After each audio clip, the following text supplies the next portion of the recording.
darah Yesus yang berkuasa. Terima kasih Bapa, dalam nama Tuhan Yesus kami mau mendengarkan firman Tuhan. Bersama kita berkata, amin. Coba jauhkan dulu sedikit kipas ini. Baik, kita akan mendengar dulu firman Tuhan. Hari ini kita patut bersyukur pada Tuhan karena Dia begitu baik bagi kita. Dia selalu memelihara dan menolong kita. Kok nggak matikan aja lah sekalian, jadi paruh saja ini. Iya. Mari kita akan buka dulu sebentar di dalam kitab Daniel 9 ayatnya yang kita ulang-ulang kembali ayat yang ke-24 ini saudara. Daniel 9 ayat 24 dikatakan 70 kali 7 masa telah ditetapkan atas bangsamu dan atas kotamu yang kudus untuk melenyapkan kefasikan, untuk mengakhiri dosa, untuk menghapuskan kesalahan, untuk mendatangkan keadilan yang kekal, untuk menggenapkan penglihatan dan nabi, untuk mengurapi yang maha kudus. Maka ketahuilah dan pahamilah dari saat firman itu keluar bahwa Yerusalem akan dipulihkan dan dibangun kembali sampai pada kedatangan seorang diurapi. Seorang raja ada 7 kali 7 masa dan 60 kali 27 masa. Masa lamanya kota itu akan dibangun kembali dengan tanah lapang dan pariknya, tapi tengah-tengah kesulitan. Sesudah ke 62 kali 7 masa itu akan disingkirkan seorang yang telah diurapi padahal tidak ada salahnya apa-apa. Maka datanglah rakyat seorang raja memusnahkan kota dan tempat kudus, tapi raja itu akan menemui ajalnya dalam air bah, dan sampai pada akhir zaman akan ada peperangan dan pemusnahan seperti yang telah ditetapkan. Raja itu akan membuat perjanjian itu menjadi berat bagi banyak orang selama 1 kali 7 masa. Pada pertengahan 7 masa itu ia akan menghentikan korban sembelihan dan korban santapan, dan di atas sayap kekejian akan datang yang membinasakan sampai pemusnahan yang telah ditetapkan menimpa yang membinasakan itu. Saudara, ini adalah satu penentuan kita untuk memahami akhir zaman, karena kita tidak bisa pungkiri sekarang kita sedang berada pada akhir zaman, yaitu kita sedang menjalaninya, masa-masa di mana dunia akan segera diakhiri. Ya, jadi tentunya kita sebagai sidang jemaat tidak boleh lengah. Yesus sudah berkata bahwa berjaga-jagalah dan berdoalah supaya kamu jangan jatuh ke dalam pencobaan. Nah, sekarang di sini ada 6 tugas yang dibebankan kepada Yesus Kristus Tuhan kita. 6 tugas itu antaranya yang 24 tadi, ayat 24, yaitu dikatakan di situ melenyapkan kefasikan, untuk mengakhiri dosa. Nah, ini dosa inilah saudara. Jadi dosa, upah dosa adalah maut. Tentu dosa harus diakhiri dalam tempo 490 tahun. Dan yang dikatakan dari 70 kali 7 masa itu ya diakhiri.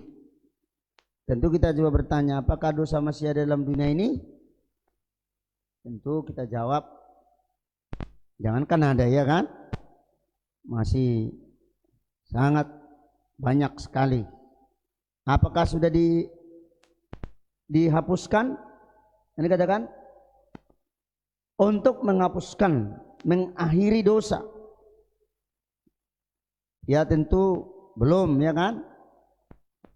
Tetapi dikatakan ya bagaimanapun dosa harus diakhiri.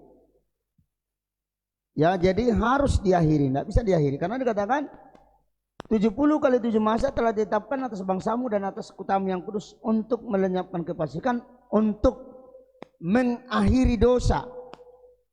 Ya. Jadi tentu Yesus Kristus bekerja ya selama 3,5 tahun di muka bumi ini. Dia bekerja pada umur 30, 3,5 tahun dia dikatakan tadi tentu ada satu penundaan tadi, yaitu masa 3,5 tahun. Antikris akan berkuasa nanti. Ya, Dan pada waktu Yesus kembali, tentu dia akan mengakhiri segala dosa. Antikris dan nabi palsu akan dibuang ke dalam lautan api. Dan iblis akan diikat dan dipenjarakan selama 1000 tahun nanti, dalam keadaan 1000 tahun. Kemudian semua orang fasik, semua orang jahat akan mati. Ya, jadi siapa yang sisa? Ya orang yang percaya itu lagi yang ada di dunia ini. Jadi dunia ini nanti akan dihuni orang percaya. Amin. Iyalah, jadi kalau dia sudah diadakan kerajaan 1000 tahun, mana ada lagi orang jahat di muka bumi ini. Semua hanya orang benar. Coba kita buka dalam 2 Tesalonika 1. 2 Tesalonika 1 ayatnya yang berapa itu ya? Yang ke-7. Coba lihat ya. 2 Tesalonika 1 ayat yang ke-7. 2 Tesalonika pasal 1 ayat 7. Dan untuk memberikan kelegaan kepada kamu yang ditindas, dan juga kepada kami, pada waktu Tuhan Yesus dari dalam surga menyatakan dirinya bersama-sama dengan malaikat-malaikatnya dalam kuasanya di dalam api yang bernyala-nyala, dan mengadakan pembalasan terhadap mereka yang tidak mau mengenal Allah dan tidak mentaati Injil Yesus Tuhan kita. Nah, jadi akan orang yang tidak mau nanti mengenal Tuhan, ya dikatakan, ya di situ dikatakan akan mengadakan pembalasan terhadap mereka yang tidak mau mengenal Allah. Tapi kepada kita akan diberikan kelegaan. Iya. Jadi pada waktu Yesus nanti datang kedua kali, ya antikris dan nabi palsu akan dibuang ke lautan api. Ya, dibuang ke dalam lautan api. Coba dalam Wahyu 19 ayat 20. Wahyu 19 ayat yang ke-20 dikatakan, maka tertangkaplah binatang itu dan bersama-sama dengan dia nabi palsu yang telah mengadakan tanda-tanda di depan matanya, dan dengan demikian yang menyesatkan mereka yang telah menerima tanda dari binatang itu dan yang telah menyembah patungnya. Keduanya dilemparkan hidup-hidup ke dalam lautan api yang menyala-nyala oleh belerang. Nah bayangkan saudara, jadi nanti orang yang menerima tanda antikris itu untuk sementara memang dia bagus hidupnya kalau antikris datang. Tetapi setelah Yesus datang, nanti mereka yang menerima tanda itu dikatakan, itu tanda nama-nama itu ya akan dilemparkan nanti ke dalam lautan api. Itulah upah dari mereka yang menerima daripada tanda 66. Jadi kita sebenarnya berita ini sebenarnya disampaikan kepada Israel. Andai kata Israel percaya dulu langsung pada Yesus, harusnya orang Israel itu yang memberitakan Injil ke seluruh dunia. Tapi kan sekarang terbalik. Justru semua orang-orang kafir yang justru memberitakan Injil. Harusnya Israel sebenarnya, ini berita ini sebenarnya untuk Israel ini sebenarnya, ya. Tetapi karena Israel menolak, ya akhirnya keselamatan itu terbuka untuk bangsa-bangsa lain, itulah kita. Ya, jadi dikatakan tadi saudara, pada masa antikris nanti 3,5 tahun itu akan ada 2 orang yang ditugaskan Tuhan untuk bernubuat dan bersaksi. Itulah Musa dan Elia. Coba kita buka dalam Wahyu pasal 11. Ya, Musa dan Elia ini saudara akan mereka ditugaskan untuk bernubuat. Ya, ayat 3. Dan aku akan memberi tugas kepada 2 saksiku supaya mereka bernubuat sambil berkabung selama 1260 hari lamanya. Iya. Berapa tahun saudara? Coba kita baca, sama-sama kita baca ya. Dan aku akan memberi tugas kepada 2 saksiku supaya mereka bernubuat sambil berkabung 1260 hari lamanya, atau 3,5 tahun. Ya, mereka nanti akan datang lagi Musa dan Elia itu. Karena dalam zaman antikris berkuasa, ya dikatakan sebagai diktator dunia. Jadi nanti nggak ada lagi negara. negara ini, negara itu, negara nggak ada. Yang ada hanya satu pemerintahan yang dipimpin oleh seorang diktator dunia. Tetapi bertugas dia memerintah dunia selama 3,5 tahun. Tapi datang juga orang dua di sini, yaitu Musa dan Elia. Mereka juga akan mengadakan satu dikatakan bernubuat sambil berkabung 1260 hari lamanya. Ya, saudara-saudara yang kasih Tuhan. Tapi pada waktu Yesus datang kembali, dikatakan nabi palsu tadi akan ditangkap. Jadi itulah saudara-saudara. Jadi iblis akan dipenjarakan. Coba dalam ayat 20 ayat yang ketiga, iblis akan dipenjara. Ya, dikatakan saudara-saudara, iblis ini akan dipenjarakan. Ya, ayat 3, lalu melemparkannya ke jurang maut dan menutup jurang maut itu dan memeteraikannya di atasnya supaya ia jangan menyesatkan bangsa-bangsa. Ia menangkap naga ular tua yaitu iblis atau setan dan ia mengikatnya 1000 tahun. Itu ayat 2, ayat 2. Iblis dipenjara, dia dipenjara. Jadi rupanya masih dipenjara dia, ya. Iya. Kemudian dikatakan dia dilemparkan dia ke dalam jurang maut, menutupnya dikatakan sebelum berakhir masa 1000 tahun. Ya, diikat iblis ular tua itu, dipenjarakan selama 1000 tahun. Ya, 1000 tahun. Dulu umur orang, saya ada tadi di sini datang. Dulu saya bilang begitu, ya, Bapak Aloman, siapa itu? Ya, katakan Bapak umur 70 ya. Angka 70, angka nubuatan 70, Israel 70 tahun dibuang ke Babel. Maka dikatakan saudara pada zaman Adam kurang lebih umur orang Kejadian pasal 5 sudah hampir mencapai 1000 tahun. Ya, tapi karena Adam ada dikatakan tadi tidak taat memakan buah itu, ya dikatakan dia menjadi mati. Pada hari yang kau memakan buah itu pastilah engkau mati. Jadi Adam sudah mati dan datanglah Yesus sebagai Adam yang kedua. Adam yang kedua atau Adam yang terakhir. Dan Adam yang terakhir itulah yang akan menggenapkan nanti dalam kerajaan 1000 tahun. Ya, saudara-saudara ya. Dan kita lihat, coba kembali kita ulangi 2 Tesalonika 1 ayat yang ke-7. 2 Tesalonika 1 ayat yang ke-7. 2 Tesalonika 1, ya. Dan untuk memberikan kelegaan kepada kami yang ditindas dan juga kepada kami pada waktu Tuhan Yesus di dalam surga menyatakan dirinya bersama-sama dengan malaikat-malaikatnya dalam kuasa di dalam api yang bernyala-nyala dan mengadakan pembalasan terhadap mereka yang tidak mau mengenal Allah dan tidak mentaati Injil Yesus Tuhan kita. Mereka yang akan menjalani hukuman kebinasaan selama-lamanya, dijauhkan dari hadirat Tuhan dan dari kemuliaan kekuatannya.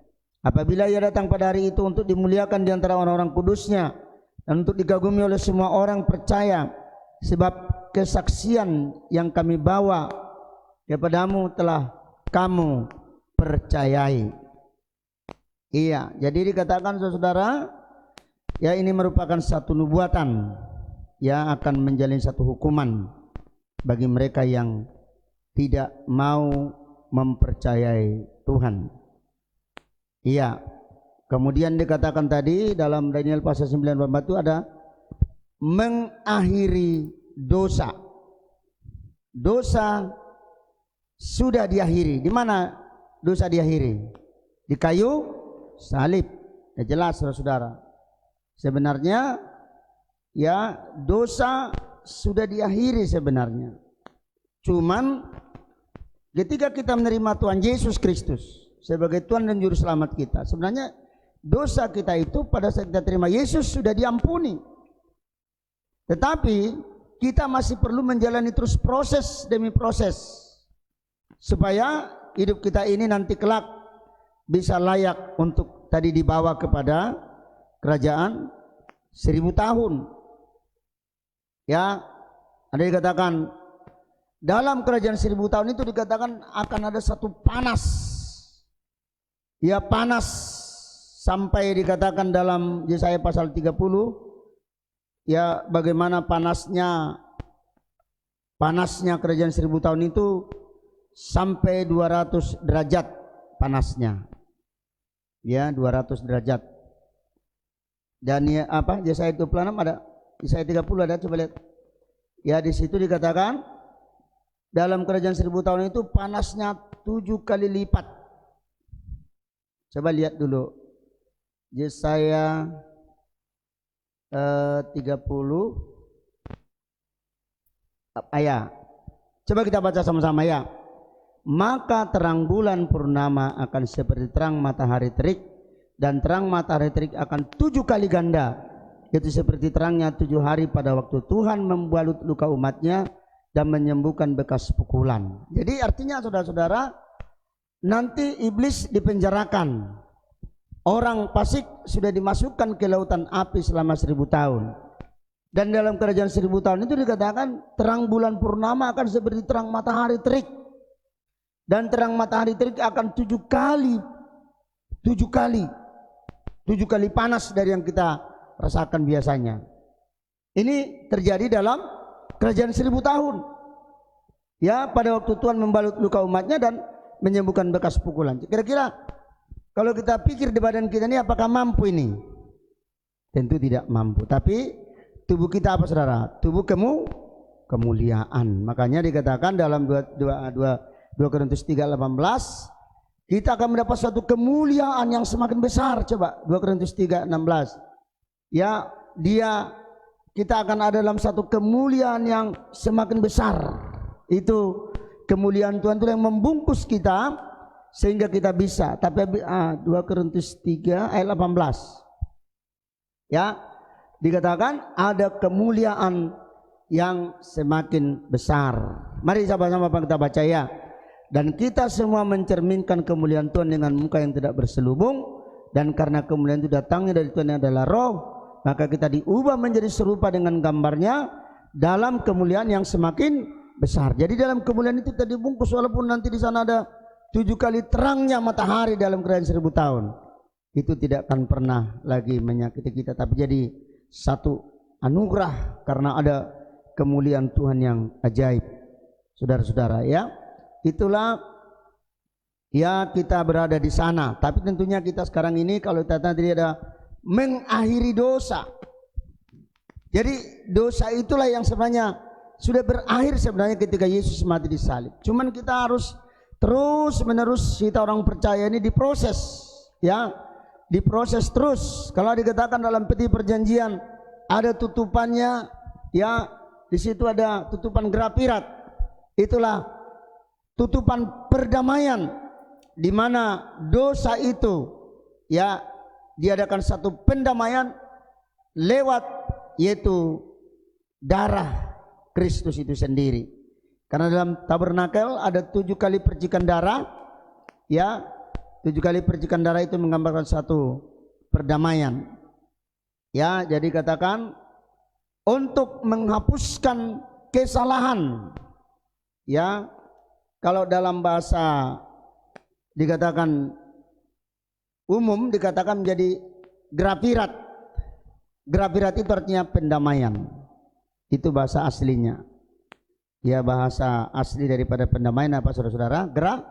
Grafirat. Itu bahasa yang sangat tua. Dalam bahasa lingua franca, yang kita lingua franca untuk seluruh Asia Tenggara dipakai lingua franca bahasa Melayu. Ya, ada grafirat namanya. Itu bahasa aslinya perdamaian. Sedangkan lingua franca untuk Israel ketika mereka kembali dari pembuangan 70 tahun, Israel itu bukan memakai bahasa Ibrani, mereka nggak ngerti bahasa Ibrani. Tapi mereka memakai apa saudara? Memakai lingua franca bahasa Yunani. Itu makanya Ibrani itu diterjemahkan kepada bahasa Yunani, sehingga mereka memakai apa? Bahasa Aram. Ya, itulah bahasa Israel sekarang ini, bahasa Aram, bangsa Aram atau bahasa Aram. Itu bahasanya orang Israel. Kita lingua franca kita bahasa Melayu. Untuk seluruh Asia Tenggara sebenarnya kita termasuk lingua franca kita adalah bahasa Melayu. Jadi arti daripada grafirat artinya apa? Perdamaian. Kita berdamai dengan Tuhan lewat kita mengaku dosa. Coba di dalam 1 Yohanes pasal 1 ayat 9. Ya, 1 Yohanes 1 ayat 9 disebut mengakhiri dosa. 1 Yohanes 1 ayat 9. Mari kita baca sama-sama. Mari kita baca ya. Jika kita mengaku dosa kita, maka Ia adalah setia dan adil, sehingga Ia akan mengampuni segala dosa kita dan menyucikan kita dari segala kejahatan. Namun yang mengampuni ini kan tidak bisa, tidak boleh yang lain. Harus Yesus Kristus. Ya, siapapun di dunia ini tidak bisa mengampuni dosa. Hanya Yesuslah sebagai juru selamat kita yang bisa mengampuni dosa. Itu makanya dikatakan, lihatlah anak domba Allah yang menghapus. Tidak bisa ada dua, tidak bisa apapun di dunia ini yang mengampuni dosa selain daripada Kristus. Coba Yohanes 1 ayat 29. Karena hanya Yesuslah menjadi pendamaian kita. Yesuslah yang menjadi pengantara kita. Ya, Yohanes 1 ayat 29. Dia yang disebut menjadi anak domba Allah yang menghapus dosa dunia. Ya, ayat 29. Haleluya. Puji Tuhan ya. Mari kita nyanyi dulu, ada kuasa dalam darahnya. Ada kuasa dalam darahnya, darah domba Allah. Ada kuasa. Ada kuasa dalam darahnya, darah anak domba Allah. Ada kuasa. Ada kuasa dalam darahnya, darah domba Allah. Ada kuasa. Ada kuasa dalam darahnya, darah anak domba Allah. Coba mari kita baca sama-sama ya. Pada keesokan harinya Yohanes melihat Yesus datang kepadanya dan ia berkata, lihatlah anak domba Allah yang menghapus dosa dunia. Hanya Yesus yang bisa menghapus dosa. Tidak ada seorang pun apapun, siapapun di muka bumi ini yang bisa menghapuskan dosa selain daripada Yesus. Itu makanya dia sebut anak domba Allah. Dialah yang menjadi grafirat kita. Ya, dialah yang mengadakan grafirat bagi kita, yaitu perdamaian atas segala dosa kita, atas segala kejahatan kita. Ya, mengadakan perdamaian. Ya, perdamaian itu penting. Artinya kita harus berdamai dengan Tuhan sebelum kita dipanggil Tuhan. Amin. Tidak boleh ada dosa.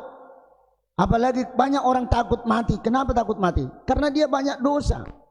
Tapi kalau orang sudah bebas dari dosa, tidak ada dosa apa-apa, ketika Tuhan menjemput mukanya akan senyum. Karena apa? Dia yakin dan pasti dia masuk ke dalam surga. Ya, makanya kita harus mengadakan grafirat, yaitu perdamaian. Yesuslah yang mengadakan perdamaian dosa kita antara Bapa dengan manusia. Ya, coba kita buka dalam Ibrani 10 ayat 10.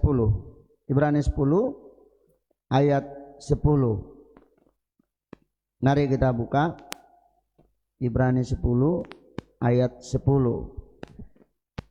Dan karena kehendaknya inilah kita dikuduskan satu kali untuk selama-lamanya oleh apa saudara? Persembahan tubuh Yesus Kristus. Teruskan. Selanjutnya setiap imam melakukan tiap-tiap hari pelayanan dan berulang-ulang mempersembahkan korban yang sama sekali tidak dapat menghapuskan dosa.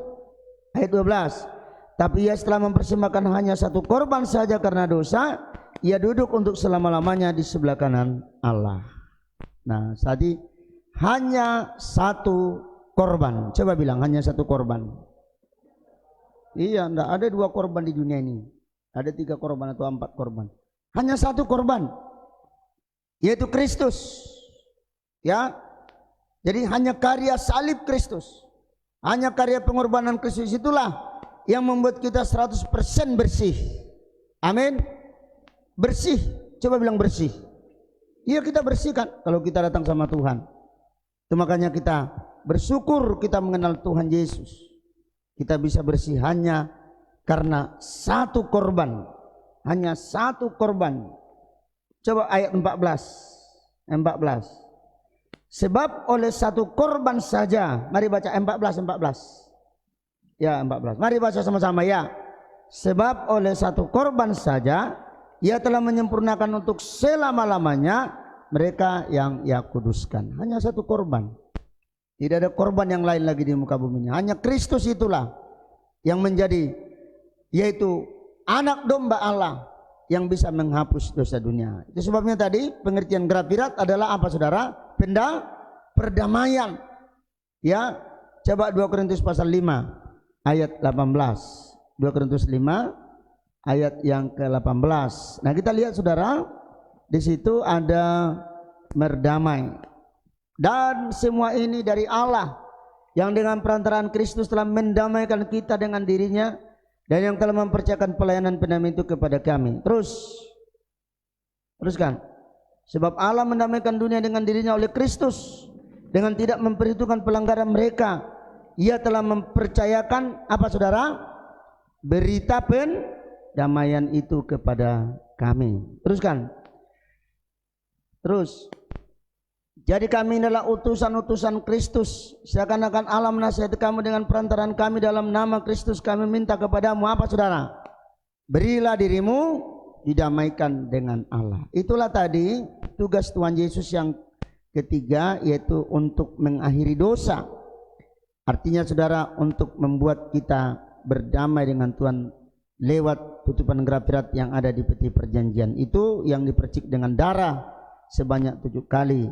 Itu imam besar di sana mengadakan pendamaian. Tetapi sekarang Kristus telah mendamaikan kita. Dikatakan dalam Roma pasal 5, Roma 5 ayat 1, kita ini dibenarkan karena iman.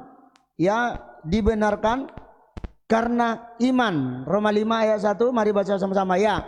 Sebab itu kita yang dibenarkan oleh karena iman, kita hidup dalam damai sejahtera dengan Allah oleh karena Tuhan kita Yesus Kristus. Nah, kita dibenarkan karena apa saudara? Karena iman, ya.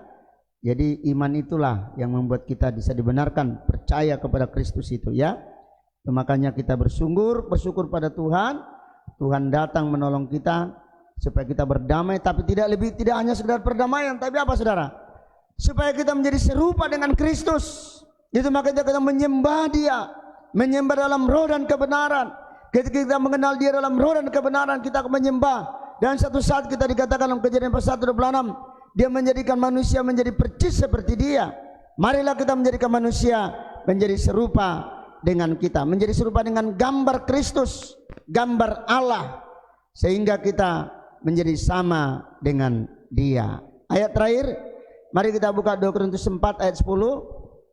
Kita akan masuk nanti dalam penyembahan. 2 Korintus pasal 4 ayat 10. Mari kita baca ayat 10. Sama-sama yang punya Alkitab. 2 Korintus 4 ayat 10. Iya, mari sama-sama baca ya. Kami senantiasa membawa kematian Yesus dalam tubuh kami, supaya kehidupan Yesus juga menjadi nyata dalam tubuh kami. Nah, membawa kematian, membawa korban Kristus itu di dalam diri kita, supaya jangan lagi ada kedagingan dalam diri kita ini, tetapi supaya dikatakan kehidupan Yesus menjadi nyata di dalam tubuh kita. Kehidupan Kristus menjadi nyata dalam diri kita. Kita bawalah dikatakan kematian Kristus itu, supaya dikatakan kita masuk di dalam kesempurnaan. Kristuslah yang kita sekarang ini sedang sembah di ruangan ini, agar kita menjadi serupa dengan Dia. Oke? Firman Tuhan sampai di sini, kita akan masuk dalam penyembahan.